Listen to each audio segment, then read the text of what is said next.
vendredi 10 février, Pierre Palmade a provoqué un terrible accident alors qu'il circulait sur une route départementale de Seine-et-Marne. L'humoriste qui conduisait sous l'emprise de la cocaïne est entré en collision avec un autre véhicule, aux alentours de 19h. À son bord, un père et son fils de 6 ans ainsi que sa belle-sœur, une femme enceinte. Transportée d'urgence à l'hôpital, la femme de 27 ans a perdu son bébé peu après son arrivée.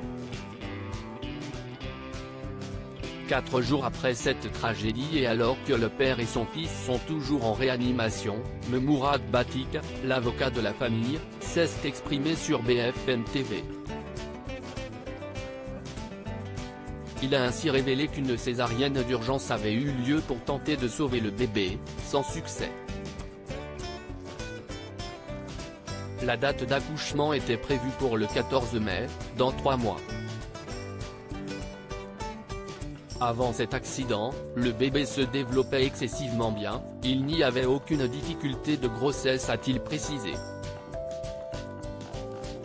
Le bébé serait mort peu après sa naissance. Interrogé sur la situation familiale de la victime qui est sortie de réanimation, Mourad Batik a expliqué qu'elle vivait dans un cocon d'amour avec son mari et que le bébé qu'elle a perdu était son premier enfant à naître. C'était une fille. Ça allait être une fille qui allait voir le jour. Concernant l'état de santé de la jeune femme, il a confié qu'elle avait plusieurs côtes cassées, des vertèbres abîmées ainsi qu'une entorse au cou.